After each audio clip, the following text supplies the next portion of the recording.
Hello, good morning students. आज हम class 11 में नया टॉपिक लेकर आए हैं। इसके पहले हम लोगों ने 5 जगत यानी 5 जगत प्रणाली पढ़ा था और उसी के आगे आज हम 5 जगत प्रणाली में पहला जगत आपका था मोनेरा। मोनेरा जगत के बारे में पढ़ते हैं। मोनेरा जगत और प्रोकैरियोटिक कोशिकाएं दोनों के जो लक्षण हैं वो समान हैं। या आप प्रोकैरियोटिक कोशिकाएं समझ लो या आप मोनेरा। तो आइए हम मोनेरा के लक्षण पढ़ते हैं। हमारे पाठ्यक्रम में मोनेरा दिया गया है और मोनेरा के जो है वर्गीकरण बताया गया है। तो सबसे पहले मोनेरा के जो प्रमुख लक्षण हैं उनके बारे में हम बात करते हैं। लिखा है ये सूक्ष्मदर्शी एक कोशिकी व प्रोकैरियोटिक कोशिकाओं के बने होते हैं। यानी कि सूक्ष्मदर्शी, क्योंकि हम मोनेरा जगत में उदाहरण पढ़ के आए थे बैक्टीरिया और साइनोबैक्टीरिया। तो जो बैक्टीरिया यानी कि जीवाणु हमें नग्न आंखों से दिखाई नहीं देते हैं। इनके लिए या इनको देखने के लिए हमें संयुक्त सूक्ष्मदर्शी यानी माइक्रो सूक्ष्मदर्शी की जरूरत पड़ती है और सूक्ष्मदर्शी के माध्यम से ही हम इनको देख सकते हैं यानी माइक्रोस्कोप की जरूरत पड़ती है। क्योंकि कई बार क्या होता है कि ये हमारी यानी आंखों की देखने की शक्ति के अनुसार अति सूक्ष्म होते हैं, जिसके कारण हम इनको देख नहीं सकते हैं नंगी आंखों से और उसका सहारा सूक्ष्मदर्शी का लेना पड़ता है। इसलिए ये एक यानी सूक्ष्मदर्शी एक कोशिकी से तात्पर्य है कि इनका जो शरीर होता है वो एक ही कोशिका से निर्मित होता है या इनके शरीर में एक ही कोशिका उपस्थित होती है। वह प्रोकैरियोटिक कोशिकाओं के बने होते हैं। यानी ये इसके जो सारे लक्षण हैं ये प्रोकैरियोटिक कोशिकाओं के ही लक्षण हैं। ये जितने आगे हम नीचे बढ़ते जाएंगे तो पहला मोनेरा जगत का लक्षण है कि ये सूक्ष्मदर्शी एक कोशिकी व प्रोकैरियोटिक कोशिकाओं के बने होते हैं। इसके बाद दूसरा, इनमें केंद्रक के स्थान पर कोशिका में केंद्रकाभ यानी न्यूक्लियोइड पाया जाता है। न्यूक्लियोइड पाया जाता है जिसे वलयाकार डीएनए कहते हैं। देखिए जो केंद्रक होता है, केंद्रक में सभी प्रकार के आनुवंशिक पदार्थ उपस्थित होते हैं। क्योंकि आनुवंशिक पदार्थ हमारी जननिक व्यवस्था को निरंतर आगे बढ़ाते हैं। यानी जननिक पदार्थ हमारे पीढ़ी दर पीढ़ी लक्षणों को संतानों में पहुंचाने का कार्य करते हैं। तो केंद्रक में आपका डीएनए, गुणसूत्र यानी जितने भी आपके आनुवंशिक पदार्थ से संबंधित कोशिकांग हैं वो केंद्रक में उपस्थित होते हैं। परंतु यहाँ पर क्या है कि इनमें केंद्रक अनुपस्थित होता है। यानी जो प्रोकैरियोटिक कोशिकाएं हैं या आप कह सकते हो मोनेरा जगत के जो प्राणी हैं उनमें केंद्रक अनुपस्थित होता है और केंद्रक के स्थान पर केंद्रकाभ न्यूक्लियोइड पाया जाता है। यानी केंद्रक नहीं होता है और न्यूक्लियोइड होता है और जिसे वलयाकार डीएनए भी कहते हैं।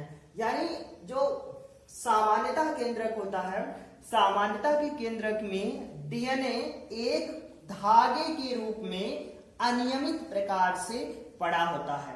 परंतु इसमें जो डीएनए है प्रोकैरियोटिक कोशिकाओं में वलय के रूप में, वलय यानी कि छल्ले के रूप में उपस्थित होते हैं और उन्हें भी न्यूक्लियोइड कहा जाता है और इसलिए इसे वलयाकार डीएनए कहते हैं। यानी केंद्रक स्थान पर केंद्रकाभ और केंद्रकाभ में गोल घेरों के रूप में या छल्ले के रूप में डीएनए उपस्थित होता है, इसलिए इसे वलयाकार डीएनए कहते हैं।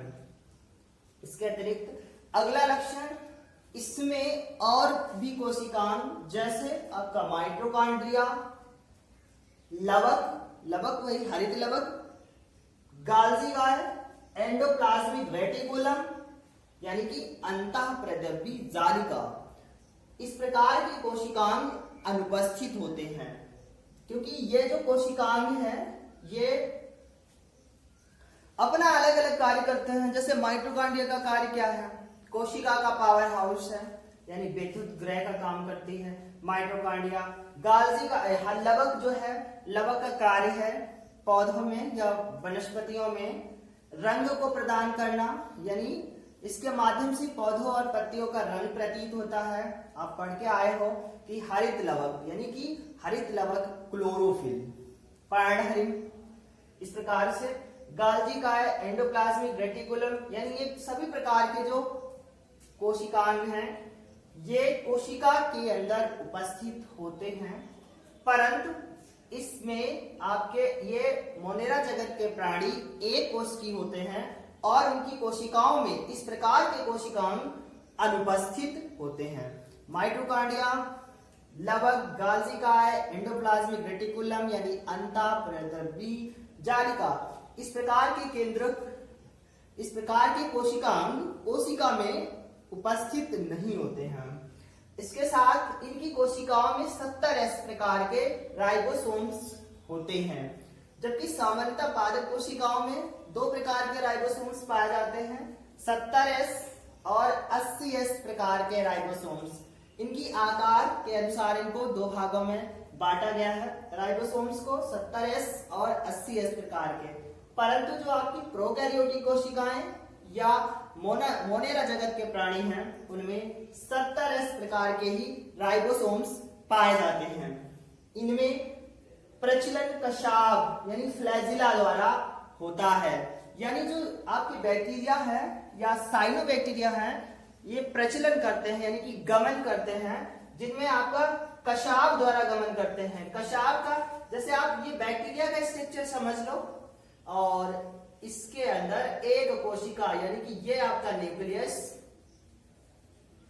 न्यूक्लियस नहीं न्यूक्लियाइड होता है आपका, इसमें न्यूक्लियाइड उपस्थित होता है।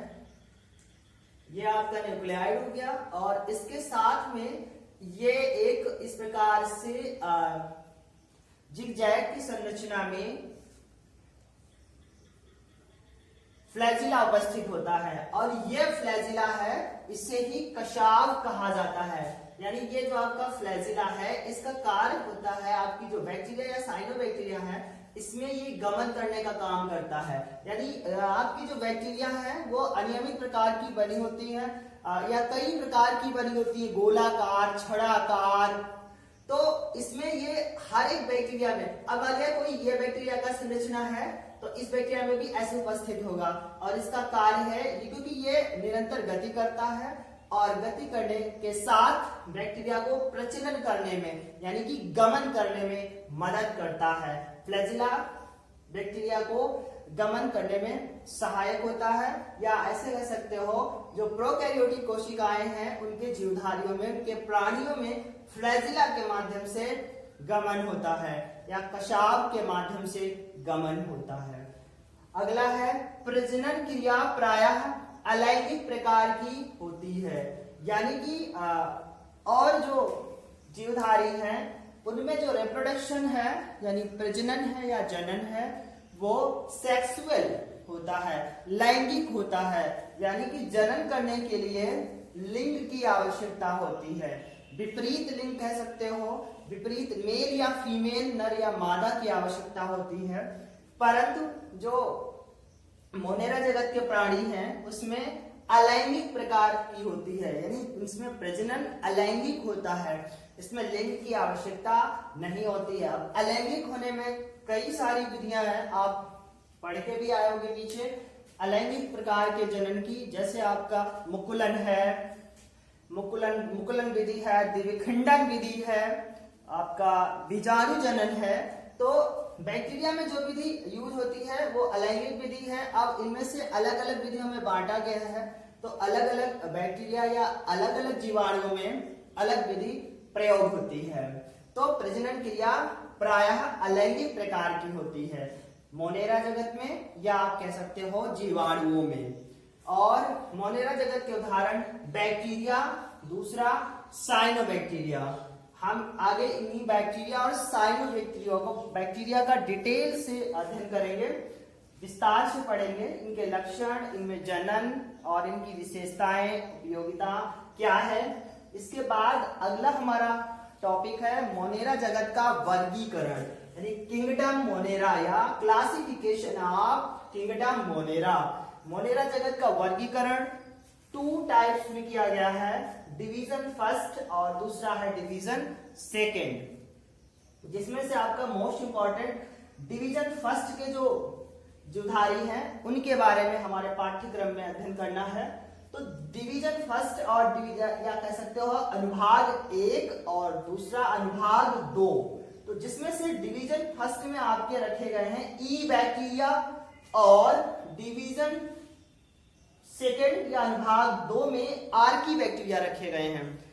अब ई बैक्टीरिया का सबसे पहले अध्ययन करेंगे। तो ई बैक्टीरिया को 3 भागों में बांटा गया है। पहला बैक्टीरिया, साइनोबैक्टीरिया, उसके बाद में तीसरा माइकोबैक्टीरिया। जिसमें से अब हम आगे के पाठ्यक्रम में सबसे पहले बैक्टीरिया का बारे में पढ़ेंगे, बैक्टीरिया का अध्ययन करेंगे, फिर बैक्टीरिया के बाद साइनोबैक्टीरिया, फिर माइकोबैक्टीरिया। और अनुभाग 2 में केवल एक ही बैक्टीरिया आर्की बैक्टीरिया रखे गए हैं। तो आर्की बैक्टीरिया में कौन कौन से आते हैं ये आगे पढ़ेंगे। तो ये क्लासिफिकेशन हमें याद रखना है कि मोनेरा जगत को 2 डिवीजन में बांटा गया है, अनुभाग 1 या सकते हो डिवीजन फर्स्ट, डिवीजन सेकेंड। जिसमें से डिवीजन फर्स्ट में पहला है, यानी डिवीजन फर्स्ट में ई बैक्टीरिया, और ई बैक्टीरिया को 3 भागों में बांटा गया है। जिसमें से पहला आपका बैक्टीरिया, दूसरा साइनोबैक्टीरिया और तीसरा माइकोबैक्टीरिया। और इसी प्रकार अनुभाग 2 या डिवीजन 2 में या डिवीजन सेकेंड में आपका केवल एक रखा गया है आर्की बैक्टीरिया। तो यह था आपका मोनेरा जगत का वर्गीकरण या क्लासिफिकेशन ऑफ किंगडम मोनेरा। इस प्रकार ये आपके मोनेरा जगत के लक्षण और वर्गीकरण समाप्त हुआ। इसके आगे के क्रम में यानी अगले क्रम में हम बैक्टीरिया यानी डिवीजन फर्स्ट का ई बैक्टीरिया और ई बैक्टीरिया का पहला भाग बैक्टीरिया के बारे में अध्ययन करेंगे।